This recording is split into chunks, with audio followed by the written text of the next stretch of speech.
quisiera empezar resaltando que todos tenemos nuestra propia visión sobre cómo acabar el conflicto armado interno.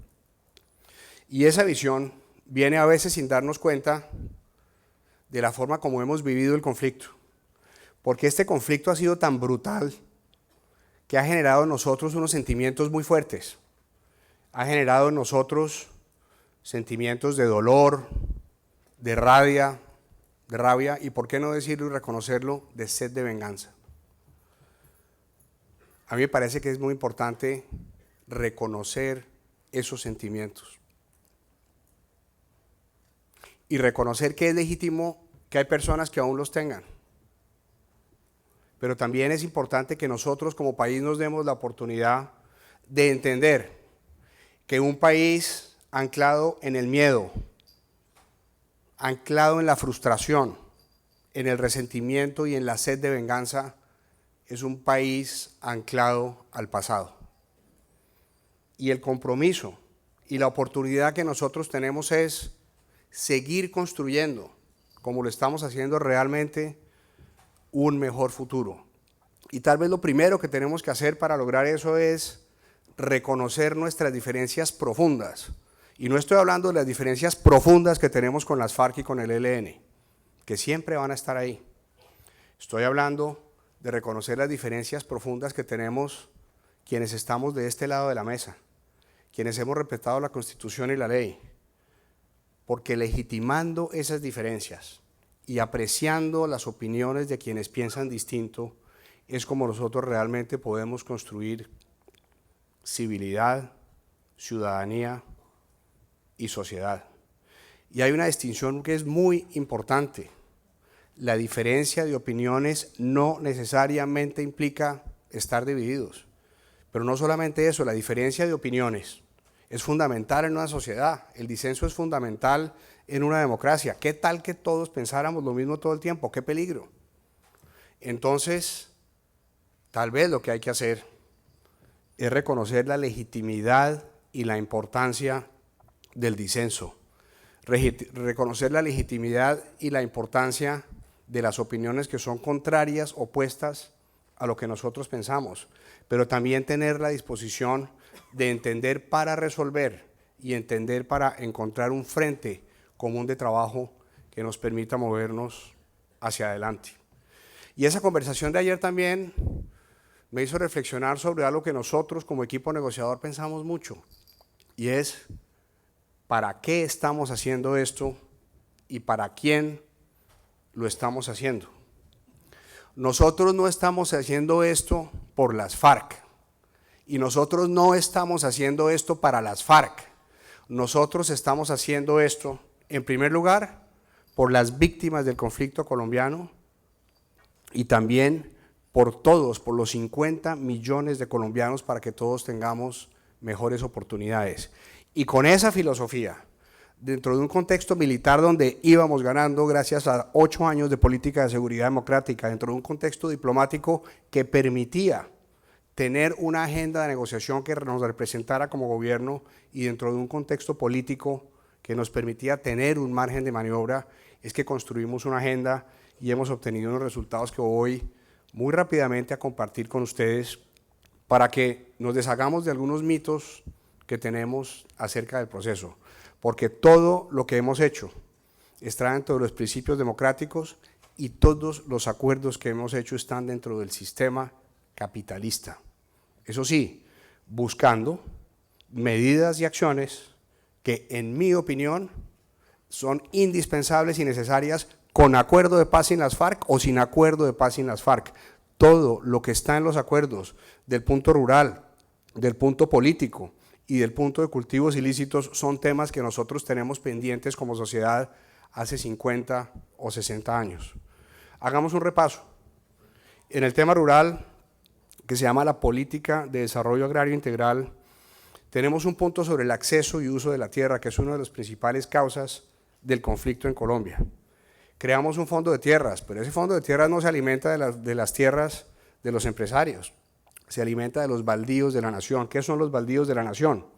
Las tierras que nos pertenecen a todos los colombianos y que por problemas de titulación, insuficiencia o incapacidad de las entidades del Estado y falencias del sistema de justicia han sido apropiadas por terceros.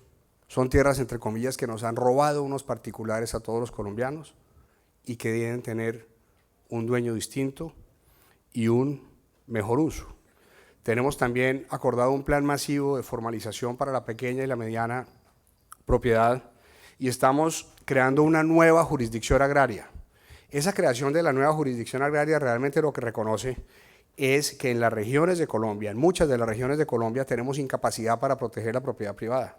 Lo que está en los acuerdos es una garantía para la protección de la propiedad privada y lo estamos complementando con sistemas alternativos para resolución de conflictos y con unos lineamientos de uso del suelo de largo plazo que nos van a permitir eliminar algunos de los conflictos, o mejor, eliminar algunos de los conflictos no por el uso del suelo, sino que se generan por la forma como estamos tratando de resolver esos conflictos.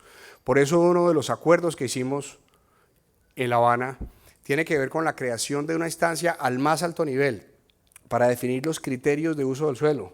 Esos son mecanismos que tienen algunos países, como por ejemplo México, donde al más alto nivel, Presidencia de la República, se juntan los ministerios y las entidades que tienen que ver con los criterios de uso del suelo y con una visión de largo plazo, de 50 o 60 años, se escogen los lineamientos y se definen los lineamientos para el uso de los territorios, eliminando algunas de las dificultades que tenemos hoy en los planes de ordenamiento territorial que son fácilmente modificables por presiones que no siempre son presiones que atienden los intereses del bien común en las diferentes regiones. Este acuerdo del punto rural tiene un importante componente ambiental. Estamos reconociendo aquí que en Colombia hay tierra para todos, pero que el uso del suelo está mal definido y que en la práctica eso nos ha traído unos problemas y unos conflictos que no deberíamos tener. Por eso hemos definido unos mecanismos que hoy están en la ley para que podamos proteger las zonas de especial interés ambiental con la participación de las comunidades y a través de mecanismos económicos que hoy existen, pero a los cuales no vamos, de los cuales no hemos hecho uso de manera óptima.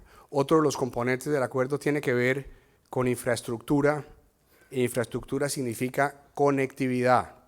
Infraestructura significan carreteras, infraestructura significa tecnología. Aquí de lo que se trata es de reconocer que en Colombia hay tierra suficiente para todos y que en el campo colombiano podemos y debemos convivir los muy pequeños, los medianos y los muy grandes. Los muy pequeños como en Nariño, donde hay parcelas que tienen en promedio menos de una fanegada, los medianos como en el centro del país y los muy grandes como en los llanos orientales, que son tierras que están destinadas a grandes explotaciones agroindustriales que puedan competir con productores y exportadores de otros países. Porque nosotros no hemos caído en la trampa de pensar que simplemente dándole tierra a los campesinos que no tienen tierra o que tienen una cantidad insuficiente de tierra, vamos a sacar a las personas de la pobreza. Eso no funciona así. Eso ya se intentó y eso ya fracasó. Entonces, a lo largo de los acuerdos, lo que nosotros buscamos fue encontrar economías de escala en los otros componentes de la cadena productiva, en la comercialización, en el transporte, en el tema tecnológico, en la financiación, porque ahí es donde están hoy las distorsiones en los márgenes que hacen que los campesinos que cultivan la tierra sigan viviendo en la pobreza y en la miseria. Entonces, aquí de lo que se trata es de conectar los diferentes puntos de la ruralidad colombiana, conectar las personas, las familias, las organizaciones, las comunidades, unos municipios con otros municipios y la Colombia rural con la Colombia urbana. Y eso tiene todo que ver con el tema de este Congreso. ¿Para qué queremos hacer eso? Para cerrar la brecha, para cerrar las brechas de pobreza, de miseria, de acceso a servicios públicos y de acceso a oportunidades. Y eso estará complementado con programas de salud, de vivienda rural y de educación hechos a la medida de esas poblaciones donde hoy el conflicto está en el centro de la vida de 15 o 18 millones de colombianos. El segundo punto tiene que ver con participación política. Y ahí es importante hacer una aclaración. Nosotros en la mesa no podíamos lograr unos acuerdos en los temas políticos con las FARC, porque las FARC son un grupo ilegal, hoy armado. Entonces lo que hicimos es definir unos acuerdos para que, si las FARC firman un acuerdo con el gobierno, en términos aceptables para el gobierno, dejan sus armas, pasan por los filtros de la justicia, el gobierno, de manera unilateral, se compromete a tomar unas medidas. Por ejemplo, a que tengamos un estatuto de la oposición. Esa es una tarea que tenemos pendiente de la Constitución del 91. Cualquier democracia moderna necesita tener unas reglas de juego claras entre gobierno y oposición, para que a nivel municipal, departamental y para que a nivel nacional los partidos y movimientos que están en el gobierno y que están en la oposición sepan con qué cuentan. Eso no lo hemos podido hacer en 25 años. ¿Se hará? ¿Y cómo se hará?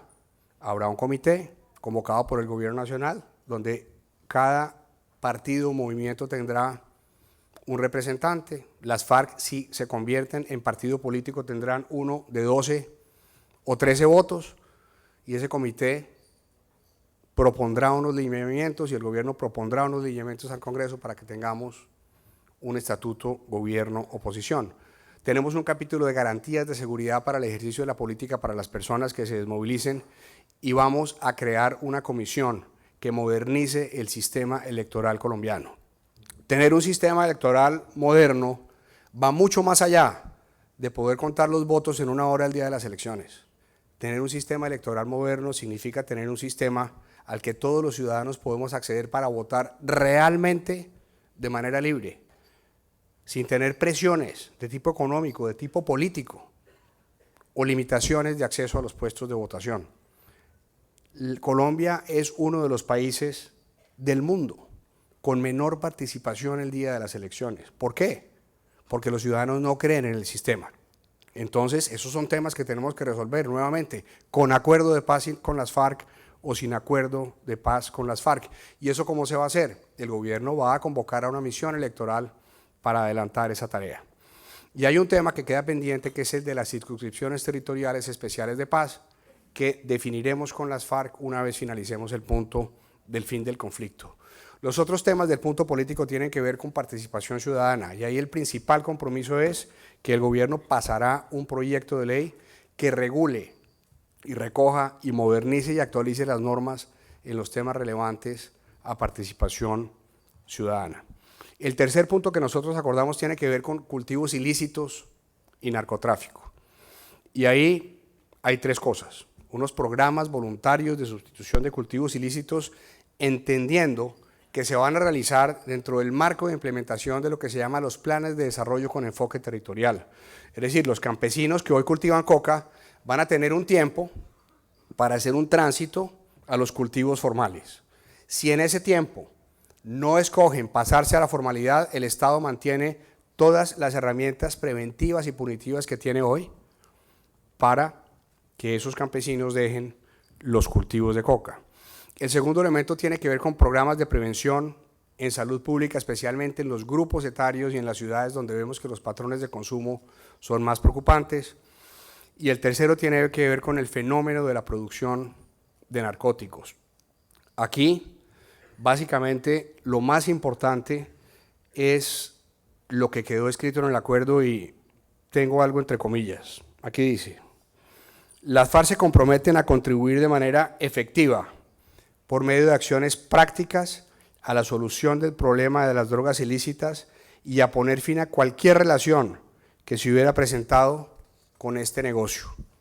Este punto lo cerramos antes de empezar la discusión de los puntos de justicia. Todos hubiéramos esperado que hubiera algo más explícito, pero está suficientemente claro.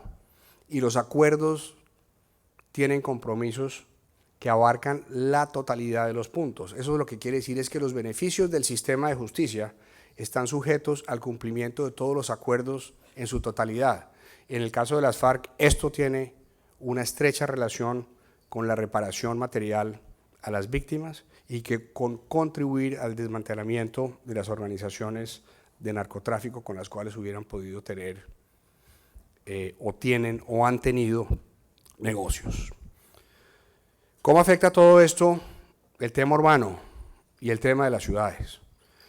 El campo y las ciudades están íntimamente ligados. El conflicto colombiano tiene cerca de 6.700.000 desplazados desde el año 85 y la migración del campo a la ciudad ha generado unas presiones de crecimientos no planificados en las principales ciudades del país. Eso ha tenido como consecuencia unos usos no planificados del suelo, donde hay poblaciones en las ciudades que tienen carencia de servicios públicos, zonas de recreación o servicios educativos. Pero además en términos de confianza y capital social, cuando una ciudad migran grupos que vienen de zonas de conflicto, que son extraños, que son nuevos, que invaden, eso rompe las relaciones entre los grupos sociales y hace difícil que las personas confíen en alguien que va más allá de sus familias. Además, pone en juego la capacidad del Estado para prestarle servicios a estas personas y afecta a los más pobres, creando problemas de delincuencia y de seguridad. La encuesta mundial de valores muestra que Colombia es uno de los países que menos valores comunitarios tiene, y eso está íntimamente relacionado con el conflicto, y eso tiene que ver con la forma como nosotros ejercemos nuestra ciudadanía, porque al haber desconfianza, somos personas que tendemos a mirar y trabajar por nuestros propios intereses porque a veces pensamos que no hay con quién trabajar. El fin del conflicto traerá consecuencias positivas en ese sentido, porque los programas están diseñados para que no causen mayores fenómenos de desplazamiento. Los criterios de los programas de desarrollo con enfoque territorial son los siguientes. Primero, vamos a hacerlos en las zonas donde necesitamos garantizar la seguridad, hay que copar el territorio. Segundo, donde hay mayor presencia de organizaciones criminales o de negocios ilícitos, como la minería criminal. Tercero, donde los niveles de pobreza y de miseria son más altos. Y cuarto, donde hay falencia, ausencia o gran debilidad del Estado. Si hacemos eso, y lo hacemos eso bien, de manera simultánea, porque no lo vamos a poder hacer todo el tiempo, entonces vamos a disminuir la posibilidad de que se sigan presentando los fenómenos de desplazamiento. Y todo esto debería llevar a que podamos planificar mejor el uso del suelo en las ciudades y también a que desarrollemos de manera más dinámica aún los sectores de vivienda. Sudáfrica, por ejemplo, en los primeros 5 años después de firmar la paz, redujo en un 50% el déficit de vivienda, y eso lo pudo hacer porque los fenómenos de migración del campo a la ciudad y los fenómenos de eliminación de la violencia contribuyeron a que las políticas públicas enfocadas en vivienda pudieran hacerse de manera más efectiva. Después del punto de narcotráfico, cerramos los puntos de víctimas y de justicia. Y estos son puntos que no son fáciles. Son puntos que tienen que ver con dilemas morales, con posiciones personales, con dilemas éticos, con dilemas políticos. Y uno podría preguntarse, ¿qué es justicia? ¿Para qué queremos justicia? ¿Para quién queremos justicia? Y en este momento me estoy acordando de un campesino que estaba en el Catatumbo hace por ahí unos 7 años. Fuimos con el padre de Ru porque queríamos implementar unos programas de reconciliación basada en el desarrollo comunitario. Entonces les estábamos explicando a los campesinos cómo funcionaban los programas. Y al final de la reunión, el señor levantó la mano y dijo, yo quiero decirle una cosa. Yo he vivido toda mi vida en esta región. Cuando yo era joven, esta región la controlaban las FARC y a mi papá lo asesinaron las FARC. Yo seguí trabajando, fui a la escuela. Luego los paramilitares sacaron a las FARC, el tiempo pasó, yo me casé, tengo 2 hijas. Los paramilitares controlaban esta región y eso era terrible.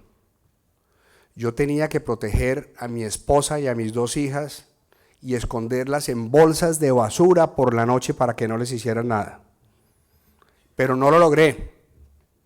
Una noche los paramilitares violaron a una de mis hijas delante de mí. Luego llegó el ejército, los paramilitares se fueron y yo sigo trabajando en mi finca. Y yo quiero ofrecer esa finca para que ahí trabajen conmigo desmovilizados de las FARC y desmovilizados de los paramilitares. A mí se me erizó la piel y le pregunté, ¿y usted por qué quiere hacer eso? Y me dijo, porque yo he vivido toda mi vida en medio del miedo.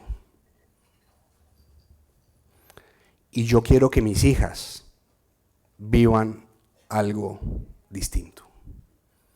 Eso nos lleva a pensar que las decisiones que nosotros estamos tomando en temas de justicia claramente no son perfectas, definitivamente no van a dejar satisfecho a todo el mundo, pero tienen un norte claro. Nosotros estamos haciendo esto para restituir los derechos de las víctimas en Colombia y estamos haciendo esto para parar el conflicto y evitar que en Colombia haya más víctimas.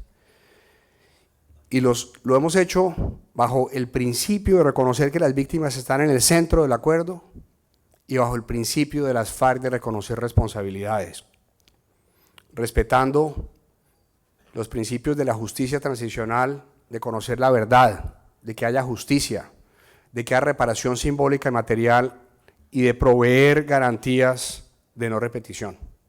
Y aquí siempre va a haber discusiones, porque justicia desde el punto de vista penal puede ser que alguien que violó a la hija de ese campesino pase 40 años en la cárcel, y eso es perfectamente válido, y debería ser así.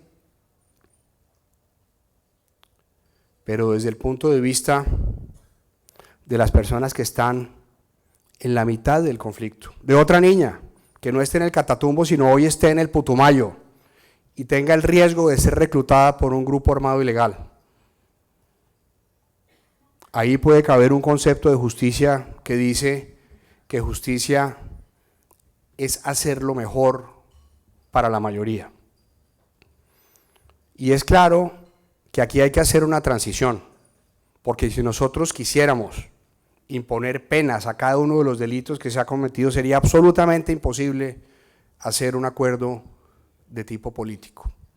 Entonces, es importante también reconocer que estos son cosas difíciles de aceptar. Es muy importante reconocer eso, pero más importante aún es tener claro por qué y para quién lo estamos haciendo.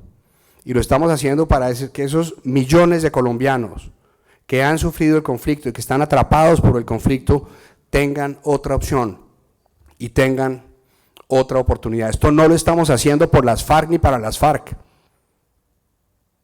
Lo estamos haciendo por los colombianos.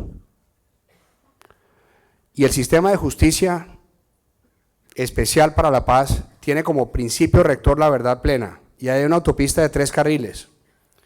Quienes digan toda la verdad, que es un gran incentivo para las personas que cometieron delitos atroces y crímenes de lesa humanidad, pueden pagar unas sanciones que básicamente son trabajo social, hacer trabajo social durante 5 a 8 años. Ellos van a tener un gran incentivo para decir toda la verdad y las víctimas están esperando la verdad. Quienes no digan toda la verdad, pero a través de testimonios o documentos puedan ser incriminados, pues van a tener que pagar entre 5 y 8 años de cárcel en una prisión común, y quienes no contribuyan con los tribunales van a pagar entre 15 y 20 años de cárcel. Y muy probablemente la gran mayoría de los guerrilleros de base que únicamente tienen el delito de rebelión, como en todos los procesos de paz anteriores, van a salir libres. ¿Qué queremos? Queremos conocer la verdad y queremos entender qué pasó. Esta mañana antes de venir aquí estaba en el colegio de mi hija se llama Emma y tiene 10 años, y estábamos en una reunión donde ella me estaba presentando lo que hizo en el año. Entonces le pregunté, ¿cuál fue la materia que más te gustó? Me contestó una cosa simpática, me dijo, la historia de ficción. Entonces le dije, ¿cuál es la historia de ficción? Y me dijo, papi, la historia. Entonces le dije, ¿por qué te gusta la historia? Y me dijo, porque uno entiende qué pasó para no repetir los errores. Y yo creo que nosotros en Colombia estamos en un momento en que, si logramos un acuerdo con las FARC, porque cerramos el punto del fin del conflicto, que tiene que ver con las zonas de concentración y la forma como van a dejar las armas y cómo harán un tránsito a la legalidad, tenemos muy bien que entender qué pasó y no repetir los errores. Porque lo que viene va a ser bueno, pero eso no quiere decir que sea sencillo y eso no quiere decir que sea fácil. Yo pienso que el mayor del valor de los acuerdos no está en los acuerdos en sí mismos, sino que vamos a cerrar un capítulo en la historia de Colombia. Vamos a cerrar un capítulo donde el conflicto ha estado en el centro de la historia nuestra y ha sido un conflicto inútil y destructivo, que nos ha distraído. El fin del conflicto es la gran oportunidad que nosotros todos tenemos realmente para modernizar a Colombia. Es importante reconocer que el conflicto es inherente a la naturaleza humana cuando hay relaciones humanas, cuando hay necesidades de cooperación e intereses. Pero el conflicto, bien manejado, es un gran motor del progreso. Lo que nosotros estamos haciendo es únicamente logrando o buscando el fin del conflicto armado. Pero Colombia va a seguir teniendo conflictos económicos, sociales, políticos, ambientales y culturales. Y tenemos que mejorar muchísimo en la forma en cómo estamos tramitando los conflictos. Esa división tan profunda que nosotros tenemos en esta sociedad no tiene ningún sentido. ¿Cómo es posible que entre amigos, en las conversaciones o en las familias, acabamos bravos o distanciados porque alguien piensa distinto en relación a un tema? Eso es ser incivilizados. Estamos en el siglo XXI. Qué bueno tener la oportunidad de oír a gente que piensa distinto. Porque si uno escucha de verdad y sigue pensando lo mismo, pues reafirma su punto de vista. Pero de pronto uno puede oír algo que le hace aprender y progresar, y entre todos, si encontramos mecanismos, podremos lograr lo que han logrado las sociedades que más prosperan, que son las sociedades que son muy diversas y pluralistas y encuentran mecanismos constructivos para resolver los problemas con soluciones legítimas a partir de las diferencias. Pero lo que viene va a ser fascinante porque las FARC y el ELN no son. Las FARC y el ELN no son los principales problemas que tiene Colombia. Las FARC y el ELN son la manifestación de problemas mucho más profundos que nosotros no hemos resuelto. Y cuando no tengamos ese distractor, nos va a pasar lo que le pasa a uno en el baño por la mañana. Vamos a tener que mirarnos al espejo como sociedad y reconocer esos problemas que están aún pendientes y que tenemos que resolver para que el conflicto no se repita. Estamos hablando que vamos a tener que resolver el hecho de que necesitamos un mejor sistema de justicia. Vamos a tener que enfrentarnos con la realidad de que la gran mayoría de esta economía es informal y la informalidad es una trampa de la pobreza. Y vamos a tener que enfrentarnos con el hecho de que necesitamos un mejor sector público más eficiente, más transparente y más legítimo, que represente y lleve a la realidad las aspiraciones de todos los ciudadanos. Y el Estado va a tener unos retos enormes, desde el punto de vista económico, desde el punto de vista institucional, para generar las capacidades institucionales que se requieren para la implementación de los acuerdos, desde el punto de vista jurídico. Vamos a tener que hacer acuerdos entre nosotros, acuerdos políticos, acuerdos sociales, pero sobre todo acuerdos ciudadanos. Y aquí es donde podemos hacer una reflexión sobre el papel de los empresarios. Yo realmente pienso, y hablo como empresario, que la historia ha sido muy generosa con nosotros. Y hoy nos ha puesto en un lugar privilegiado para hacer cambios en un país lleno de oportunidades. Y es el momento de reconocer lo que todos hemos hecho. Es el momento de reconocer